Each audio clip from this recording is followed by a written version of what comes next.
Alhamdoulilah TV, la chaîne des valeurs et des vertus. D'abord, il faut que nous redéfinir un peu zone yi muy am mooy zone yi nga xamante ne dañ koy tuddee les zones criminogènes mooy am na ay gox yoo xamante ne bëri na lu muy am ay wàllum crime ak yi ni mel. banlieue bi bokk na ci Grand Yoff côté fu mu am noonu bokk na fa. am na yeneen zone yu bari yoo xamante ni ciblé nañ leen ci cartographie bi nga xamante ni dañ ko teg ci wàllum criminalité zone yooyu noonu dañ cee bokk. mais zone yooyu noonu tamit il faut que nga ñu comprendre une chose dañoo nekk des zones populeuses et populaires. waaw urbanisation bi dafa am doole. région de Dakar boo xoolee urbanisation bi en 1960. ñoo ngi nekkoon ci 20% mais 2020 selon étude bi nga xamante ni ñi nga xamante ni ñoom ñoo di World Development Indicator bi nga xamante ne moo nekk ci Banque mondiale. def nañ ko nee nañu 47,653% la. moom mooy li nga xamante ni mooy taux d'urbanisation bi nekk léegi ci Dakar maanaam nit ñi dañoo yokku. Dakar nu mu ndawee nu mu tolloon en 1960 même superficie bi lañ yor mais nit ñi ñoo yokk population yi dañoo yokk c'est vrai léegi population boobu noonu yokk répondrul ci économie bi répondrul aussi ci sociologie bi répondrul aussi ci développement bi nga xamante ne moom la Dakar waroon a am boo xoolee ñi ngi wax naan la ndaw ñi rek nee nañ la 70% lañ ci Sénégal ndaw ñi ñoom ñoo ëpp ci Sénégal mais boo xoolee acte de criminel yooyu noonu agression yeeg jël alalu jàmbur sàcc yeeg vol yeeg yi ni mel lu tax tey ñuy débat moom mooy faat bakkan yi nga xamante ne da ngay bëgg a jël alalu nit ki foqati ko bu bañee nga faat ko ñu koy faral di def ay ndaw lañ ndaw yooyu noonu tamit dafa am ay cause yu leen di pousser à ce que ñuy def jëf yu ñaaw yooyu dogguma la Famanta moo tax sànq moom kii Yacine moom fi mu waxee peut-être côté boobu sax dinañ ci ñëwaat mais da nga wax bu am solo muy ne que Dakar nu mu tolloon la toll mais population bi ñu ngi gën di. dafa doubler. voilà dafa doubler. te bu ñu xoolee insécurité bi fu mu ëppee nañ ko wax rek te dund. mooy ci zone yi nga xamante ne tey jii mën nañu jàpp ne ay quartiers populaires lañu. donc soo xoolee tey jii. populeux et populaire voilà populeux et populaire dañoo bëri ba pare nekk quartier yu siiw yi nga xamante ne ñoo nekk fii ci Ndakaaru. comprendre nga. peut-être bon tey jii nii du ñu ne parce que foo dem am na ñu nekk ci duy def lu baax mais am na ñuy safaan maa ngi nuyuwaale monsieur le maire Madiop Diop bu Grand Yoff parce que mos naa ko interpeller ci loolu mais dafa ne man ci sama bopp maa ngi dëkk Grand Yoff parce que laaj naa ko ci cas boobu noonu. que ni que Grand Yoff lu muy am ci insécurité dafa jéggi dayoo. mu ne moom en tant que maire foofu la dëkk et tout c'est vrai am na mais foo dem ci Sénégal foo dem ci àdduna am na insécurité ay kàddoom la mais foofu noonu ci Grand Yoff mënuñu toog benn 2 ans wala 3 ans boo xamante ne dégguñu ni rey nañ fa kenn wala poqati nañ fa kenn wala def nañ ko keneen tey jii boo jëlee tamit fu mel ni dëkku Pa Oumar Kër Massar aussi tamit peut-être léegi la mais tamit daanañ fa dégg affaire mbirum insécurité ba tey fii ñuy wax ak yow. ba may à l'entame de mes propos dama la expliquer ne la dafa am ay zones yoo xamante ne dañoo nekk ay zones criminelles. mën nañ leen tudd. ci cartographie bi nga xamante ne wàllum criminalité dañ koy wax. ay Grand Yoff nee naa ko ay banlieue bi ay Kër Massar am na ci ay zones yoo xamante ne yii gars yi dañoo ne cartographie parce que taux de criminalité bi dafa bëri de ce fait yooyu noonu ay zone la mais nag taux de criminalité bëgg na mais li ñuy leeral rek mooy ne que parfois nag du ay sénégalais comme cas bi par exemple mooy congolaise bi peut-être que parfois ni ñeneen peut-être ñooy ñëw rax ci quartier yooyu noonu parce que am na reportage yoo xamante ne boo ko defoon tey jii ñoom loolu lañ lay wax mu suñu dem Grand Yoff voilà c'est le Sénégal c'est le Sénégal xam nga moo tax doo jël nga ni kii moo def kii deful kee moo def c'est vrai mais da ngay jël d'une manière générale comme ni ma ko expliqué le début ma ne la urbanisme bi lan moo peuplé Dakar moom mooy que ni peut-être l'exode rural bi moom moo di ñëpp bëgg nekk Dakar étranger yi moom moo peuplé Dakar c'est vrai mais en 1960 comme ni ma ko waxee 20% la population bi nekkoon taux d'urbanisme bi mais léegi dafa gën a yokk doubler ko mu nekk à 67%. ce qui veut dire que ni ñeneen ñooy jugee fu ne population parce que exemple rek boo duggee Grand Yoff dañu transposer waat Grand Yoff comme Casamance exemple c'est pas am na sax marché bi ñoo na exemple xam nga li ma lay expliquer léegi de ce fait que ni dafa am keneen ku jugee feneen keneen ku jugee feneen bugguma sax man di dugg ci ay wàllum waaso wala xeet parce que nee nañu sax ki def li dal congolaise boobu noonu nee nañu beneen xeet la boo xamante ne sax du xeetum Sénégal. ce qui veut dire que moi je me dis que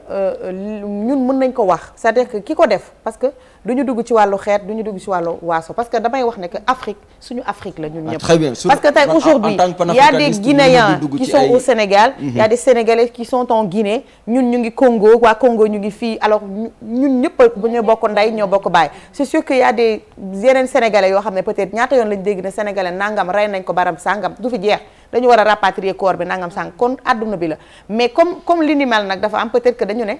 baax na ñu xam ne ñu ne ki ko rey du sénégalais c'est un guinéen donc du nekk loo xamante ne parce que tamit tey jii nii kenn ci ñun rek bu ci waxee waxu waasu ak yooyu dafa indi problème parce que tey jii nii ñun ñëpp a tasaaroo ci àdduna sénégalais mu ngi fépp ci àdduna foo xalaatul ci àdduna sénégalais mu ngi fa nekk di liggéey di fa daan dooleem te nekk si jàmm ak salaam li tax ma wax la loolu parce que ci réseaux sociaux yi déjà li ngay wax ni commencé woon na fa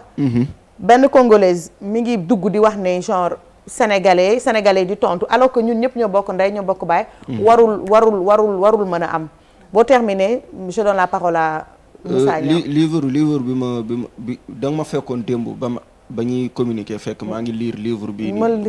yor ko mu nekk démographie paix et sécurité au Sahel mu ne regard croisé pour un Sahel central résilient. ma nekk doon ko lire fan yëpp parce que ci wàllum sécurité lay wax ce qui veut dire que le phénomène est beaucoup plus large même quand on parle de sécurité sax da ngay xool ni que ni ñun on parle de sécurité urbain moom mooy wàllum police beeg nu ñu war a sécuriser ñun population bi mais là on parle de sécurité armée frontalier djihadiste yooyu noonu kon ce qui veut dire que ni le combat est plus large en termes de sécurité mais je vais vous faire une révélation boo xamante ne ñu ci bëri bàyyi ñu ko xel fii au Sénégal pour 1000 habitants benn policier la ñu war a am mais xam nga actuellement pour 1000 habitants ñaata policier la ñu am Moussa 3000 habitants 3000 benn policier la kon ce qui veut dire que ni insécurité bii am nii commencé gul pour jeex ndaxte loo fu ñetti nit war a ne benn nit di ko jéem a gérer te policier aussi c'est une personne boo xamante ne nit la comme yow te parfois sax day génn te du yor arme kon kooku mënul motale lu mu war a def bu fekkoon sax dañ leen jox effectif bu doy waxuma la ak seen effectif bi nga xamante ne dafa tuuti kon loolu dafa nekkaat beneen problème boo xamante ne Famanta ni ñu joxe woon gëdd policier ragaloon leen daan leen bàyyi xel bokkul ak jamono ji dañ leen a gën a ñeme parce que dafa am loo xamante ne moom moo di léegi la police dafa dugg ci biir nit ñi parce que boo xoolee même Grand Yoff boobu noonu am na police zone boo dem léegi presque ci Ndakaaru am na police mais lu tax tey jii nii nit ñi di gën a ñeme policiers yi moom mooy ñun suñu wàllu bopp sax ay complices lañ moom mooy que ni su koñ ba day am agresseur ci koñ ba day am defkatu ñaawteef ñun ñëpp ñu xam ni kii defkatu ñaawteef la police bu ñëwoon pour war ko jël sax ñun ñoo koy rawale am benn maire buy toog ci buntu koñ ba mooy woote ne ko diw de dawal am na policier yu fi ñëw wala am na ay nit yoo xamante ne xawma leen ay suspect lañ te muy dëgg waaj a daw dëgg la am ay zone yoo xamante ne fii ci Ndakaaru xam nañ ko ñëpp xam nañ ko ay zone yoo xamante ne ay Arafat c'est très dangereux ñëpp xam nañ ko mais pour gars yi di fa wàcc sax pour def descente non attends il faut qu'on le dise man je suis au Sénégal je suis sénégalais je suis africain donc je dis les choses am na yoo xamante ne ñun ñoo ko moom il faut que ñu defar ko am na benn quartier bu nekk fii nii ñu koy woowee excusez-moi du terme cité imbécile excusez-moi du terme fii la nekk ginnaaw raay bi. waaw c'est pourtant sorewul trop fii de tout le temps ñu ngi fay gis tout le temps booy foofu police sax ñi même fa dugg. parce que dafa nekk ay zones yoo xamante ne balaa ngaa dugg si sax maare day MC xam nga mu nekk fii ci Sénégal mu nekk comme ay li ngay daan gis ci film yi au Brésil ngay gis ni que ni day am ay quartiers yoo xamante ne kenn du fa ñemee dugg police sax du fa ñemee dugg moom mooy ay favela beeg yooyu noonu léegi dafa mel ni dafa commencé am au Sénégal ay favela di commencé am au Sénégal bu ñu demee ba nekk ci zone yooyu noonu ngay gis ni que ni même les bandes yi dañuy armé wu gars yi di braqué gars yi di def yenn ñaawte fi dañuy armé wu yor pistolet yor lépp ce qui veut dire que ni léegi danger bi dafa gën a léegi benn côté rek laay wax balaa may jël kàddu bi de mooy que juste que aujourd'hui personne n'est en sécurité parce que tey même sa kër boo ko tëjee sax tu n'es pas en sécurité nga nekk ci mbedd bi tu n'es pas en sécurité nga nekk ci taxi tu n'es pas en sécurité. yàlla rek moo la mën a muccal. merci beaucoup comme nu mu waxee nii ne yàlla rek moo la mën a muccal question bi ma la doon posé damay dem rek mu naaw mais dina ñëwaat léegi daf ma réer ci wax bu ñu demee daal ba ñu yor kaaraange réew mi am fu ñu ragal a dugg pour saytu. kon Sénégal yàqu na vraiment. dëgg la non c'est que xam nga. voilà li ma doon wax mooy ne que aujourd'hui lu tax nit yi dañu ragal ba nga xamante ne que population bi ci boppam bëccëgu nar a kàmm nit yi dañuy agressé ay nit ñëpp di xool kenn du taxaw kenn du yëngu ba ngay gis punkal mu toll ni macha allah yow mii taxaw wala Pa Omar wala keneen ñuy agressé benn Yacine Thiam personne ne dit rien kenn du kii parce que boo waxee ñu ne du ma jaay sama bakkan léegi ñoom bu ñu xamee loolu nag bon situation bi dafay gën a metti. waaw parce que dañoo nekk ci moment boo xamante ne dafa critique il faut qu'on le dise parce que léegi comme ni nga ko waxee non assistance à une personne en danger c'est ça. loolu parce que sinon tu risques ta vie que ni sax loolu bon ñu ci bëri xamuñu ni que ni loolu délit la parce que bu fekkee dañ koy néewal doole assisté woo ko loolu délit la non seulement tamit tay la hypothéquer sa life tamit. très bien puisque tamit. dara jaral ma ko de ci Yacine ñëw na ci terme boobu noonu nee na. hypothéquer sa life tay la sa bakkan ndax di sauver nit tamit benn instant dëkk bi tollootuñu foofu de. gis nga nit ñi ku julli sa bopp ngay ñaana ku ne dangaa ñaan yàlla mucc. kon ce qui veut dire que ni yow tey jii nii pare nga yow buñ doon agressé kenn doo ko seetaan. Marrétaali kon bi la doon agré. kii ñaan ànd na ak moom ñu ñuy waaje mu daw bàyyi ma fa. gis nga dafay seetaan. ay aram ci yàlla. léegi sécurité individuelle. ma nekk ak danger bi la ñu toll. Pape Cheikh moo ñu ci dimbali woon jour boobu. nekk dafa dem ba sécurité individuelle lañ toll boo xoolee sax même léegi kër yi ku ci nekk dafa ut gardien moom ci buntu këram. ci ñu ko mën du police. du police léegi la ñëpp di rabattre wu pour mu assurer seen sécurité ñenn ñu am doole ñi dañuy am garde rapproché mais ñun baadoola bi nga xamante ne ñun ñoo nekk ci yenn zones yi ñun mënuñu am port d'arme. et parmi ces gardiens aussi pour te dire que personne n'est en sécurité am na ci ñoo xamante ne am na nit yu leen recruter ndekete ay foofu laa doon bëgg a ñëw parce que yenn saa ngi gis yenn quartier yoo xam ne dañu teg ay association Famanta di cotiser di fay ay gardien chaque fin du mois kër bu ci nekk di cotiser moo xam chaque fin du mois 2000 francs la voilà mais ci biir gardien yooyu est-ce que amul ay def côté ñaawteef yenn saay ak fan ngeen ko jëlee. très bien ak fu ñu defee formation ak fu ñu kiiwee. waaw loolu la xam nga tamit. pour man nag en toute honnêteté booy recruter une personne da nga war a dem ci agence. ci agence très bien surtout. léegi nag amul yooyu de. non am na affaire am na agence jeunes ñi ñooy dajaloo rek ñu ñooy garder koñ bi. wala benn famantaay ñëw indil ma Ibrahima Faye xam naa ko ma jël ko du fi jeex man gis naa ñu ko fi def du benn du ñaar.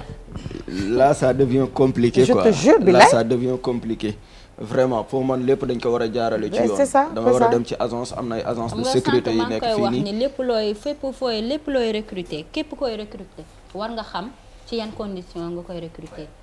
parce que l'homme qu'il faut à la place qu'il faut la ñuy wax saa su ne Aram Diagne Ndoye daf ko daan wax waaye tey bu fekkee dañu jël jeune koñ bi dajaloo def benn association.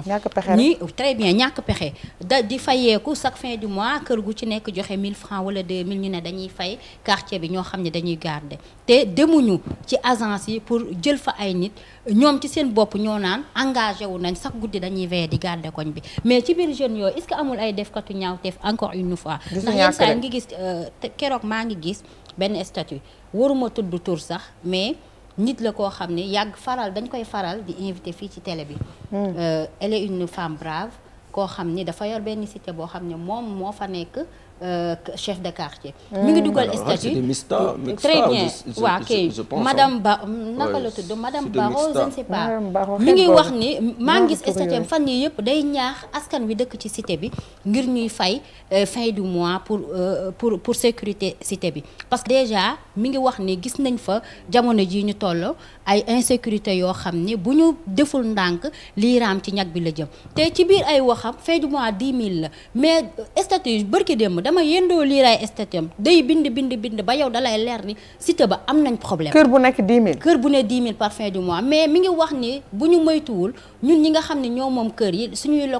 locataire dinañ génn wuti feneen ndax cité bi wóoratul amatul sécurité xam nga kon pour te dire que nii du banlieue kase benn zone épargne wuñ ko insécurité bi fépp la kon nag ku ci nekk li may wax rek ku julli sa bopp ngay ñaan kuy julli daal dee ñaan yàlla sàmm la mais jamono ji police yi nga xam ne ñoom la ñu yaakaaroon sax xëy na matalewuñu ndax bu ñu nee dans les normes 1000 personnes benn policier léegi ñu ne 3000 personnes benn policier au Sénégal y a problème donc insécurité li fa man tax waajagul sax pour jóge ci réew mi kon ku ci nekk rek na nga jéem a sàmm sa bopp sàmm say njaboot dëgg la am na solo Ibrahima waaw soxna thème bi am na solo loolu mais li ma jàpp mooy ce qu'il faut préciser mooy il n'y a pas de sécurité à 100%. Effectivement. parce que boo xoolee attaques yi. wala yenn yi nga xamante ni moom mooy failles yi da ciy am. ndax même pays yi nga xamante ni moo gën a développé sax amul sécurité. Effectivement dëgg la. criminalité bi en manière générale. am na fa da nga ko ciy gis. insécurité aussi dafa nekk une évidence boo xamante ni maanaam kenn mënu ko maanaam ah. kenn mënu ko cerner. voilà kenn mënu ko cerner ba sax boo xoolee même dans la littérature scientifique ñoom on ne trouve pas la définition claire parce que da ngay gis ni insécurité maanaam voilà dafay nekk day nekk fu nekk aussi li fa mata doon wax sànq lu am solo mooy boom démographique parce que boo xoolee maanaam dëkk bi ni mel ñoo jékki-jékki rek benn explosion bu maanaam bu mag am ci popularité bi ak nit ñi yokku yooyu yëpp dafay indi insécurité ba ci quartier yi li ngay wax noonu da ciy am da ngay gis koo xamante ni aussi dafay nekk ci mbir ñëpp xam ko waaye dafay ragal day ragal ñu boole nit parce que tamit aussi dafa am risque y a deux choses yoo xamante ne da cee am maanaam nit mun nga ko boole yow nga wëlbati ko en retour yow nga am risque yow parce que gis nañ fi ku ñu boole yoole la ba pare ñu ñëw dal sa kaw mais booy boole àdduna bi ne damay boole wala parce que booy fa tey boo defoon délit may woote di boole donc kat mooy censé xam ne man moo tax maanaam état bi da cee war a am part de responsabilité moo tax mu war a créer li ñu naan adhésion citoyenneté publique loolu dafa am solo parce que loolu dafay tax maanaam ñu mën a am ñu rapproché wu ak police ba ci policiers yi aussi tamit da ngay des fois nga dem ci poste de police yi mais police ni mu lay accueillir rek da lay ragarloo te jàpp naa ni police comme genre non xam nga boo demee police fi mu nekk nii doon am looy ut wala di kii maanaam nu ñu lay accueillir rek da ngay ragal dem sax voilà da ngay sax ragal dem te loolu man jàpp naa ni ki yor suñu sécurité wax dëgg yàlla nag dafa war a nekk nit koo xamante ni ku am jovial la ku ubbi kanamam nga xamante ni boo ñëwee au moins dina la mun a dina la ñeme mais nga ñëw ci police mu ñàngal wala mu kii da ngay ragal te jàpp naa ni ñun askan wi aussi dañoo war a sot parce que boo xoolee en 2013 maanaam le président amoon na lu mu créé woon lu am solo nag waaw ñu koy wax DGR direction générale de l'enseignement de renseignement te loolu dafa am solo parce que renseignement da lay permettre aussi maanaam autorité bi di jël à l'avance ci yu bëree bëri parce que waruñ ko yemale foofu rek maanaam citoyen bi aussi dafa ci war a dugal part de responsabilité mooy li ma doon wax sànq boo gisee dara nga wax ko sa chef de quartier bi yéegal ko ci moo xam ci koñ bi ku fa nekk ku mag wala mu yéegal ko ci koo xamante ni aussi police bu fekkente ni nit ki mënul dem parce que tey des fois mooy li ma doon wax sànq mun nga dem boole nit ñu ne yaa boole nit yow léegi yow nga amaat ci leen risque parce que gis naa ci ñoo xamante ni boole nañ nit ñu ngi toog seen koñ di tux yamba di def du kenn xamul ñu boole leen ñu wëlbatiku agressé leen wala ñu def leen leen ak leen te loolu aussi état bi da cee war a jël part de responsabilité ci loolu noonu mooy li ma doon wax sax ñu créé loo xamante ni benn adhésion boo xamante ni citoyen bi dina mun a xam kii nii kat bu amee jéey ji xam na fu muy dem pour mun a boole wala te moom du ci feeñ wala sax ñu couvrir ko noo xamante ni en sécurité ba xamante ni moom du ci am benn risque ndax insécurité moom dafa doy lu doy waar benn aspect bi may ci ñëw mooy boo xoolee insécurité bi tamit am maanaam délinquance bi am aussi mooy li nga xamante ni mooy ñàkk xëy bi ñàkk xëy maanaam moo gën a indi insécurité parce que da ngay gis nit koo xamante ni dafay bëgg dara bëgg am benn aura ci li muy def amu ko mais day naan mais sama yoon nekku ci man xaaral ma jéem a xool man nu mu gën a yombee rek boo xoolee ci jamonoy koor gële passé mus naa dem police di doon ut benn lu ma doon légaliser mais policier bi ñuy waxtaan xam nga rek man dama bëgg di waxtaan ak moom mu ne ma ñu ngi fay gis ñi ñëpp ñu toog ci veyu koor gi lañ commencé maanaam dañuy may café di maylu café nekkete yow may café bi yëpp dañuy suspecté kër yi léegi Korité bu desee une semaine léegi ñoom ñoo dugg ci kër yi di leen agressé di leen kii maanaam du ñëpp nag mais dafa am partie boo xam te ni ñoom loolu lañuy def maanaam ñu bëri ñu ngi def ay affaire voilà dañuy suspecté kër yi nga xamante ni nan lañ mën a def ba dugg fa wala ba kii te loolu nag wax dëgg yàlla da cee maanaam war nañ ci taxawaat bu baax a baax aussi ñuy def ay kii patrouille en permanente te loolu dafa am solo gis nga patrouille bu amee dina tax maanaam quartier bi parce que bu fekkee da ngay toog benn quartier boo xamante ni 6 mois doo gis policier bu romb bu déambulé tuuti na yow ngay toog ay mais da nga naan mais sama yoon newu ci mais bu fekkante ni saa yoo tourné wala loo bëgg a def gis policier taxaw da ngay ragal patrouille boobu noonu en permanence dafa am solo ci quartier yi ak ci li nga xamante ni moom mooy askan wi soxna Aram. Alhamdoulilah TV, la chaîne des valeurs et des vertus.